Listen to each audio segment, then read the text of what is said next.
What's up mga ka-Redsville? Today is Thursday. Time check, it is exactly 9 PM. Medyo OT ako ngayon. Naaalala nyo mga ka-Redsville yung unit na na-confine sa atin, yung worst unit na na-confine sa atin, yung hiwa-hiwalay na siya, wala na siyang cover sa parte na to, and then yung chassis niya sa ilalim is divided into 3 to 4 pieces niya. So ito na yon mga ka-Redsville. So yan na siya oh. So nakapag-modify kami ng cover, though medyo off yung color, but it is exactly the same size dito. And then yung hinge niya, ayan, again, pwede na uling gawing pamaypay. To be honest, this project medyo na-stress out talaga ako rito. Kumbaga, nilabas ko yung ano ko rito yung lahat ng tactics, lahat ng way para ma-recover yung chassis niya. Kasi hindi biro yung chassis, especially yung under chassis niya. It is divided into 4 pieces. Talagang literal na dudurog na siya. So tong MSI Gaming na to, medyo malutong yung ano niya, medyo manipis at malutong yung casing niya. So pakita natin yung ilalim. O ito muna yung inaantay nyo, yung laptop na ginagawang pamaypay. Ayan, ayan o. Okay, ito wala na yan as in wala na to, talagang biyak na yan. So ang ginawa natin, nag-modify lang tayo ng cover, though off yung color, but this is the exact shape. Ayan.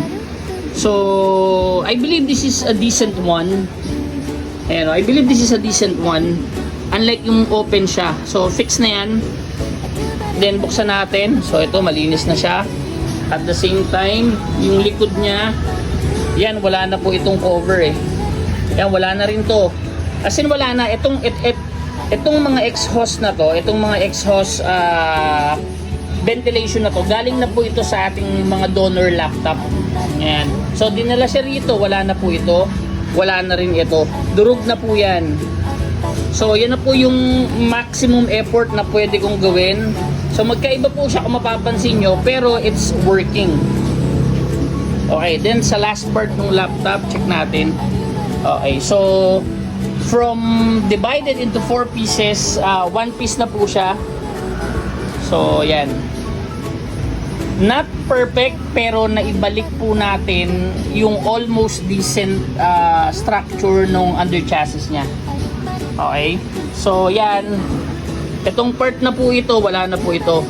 Durog na po ito, ito wala na po. So itong mga nakikita nyo na ito, galing po ito sa donor laptop natin. Okay, so again, it's exactly it's past 9 PM. OT po kami ngayon ni Tech Yuri.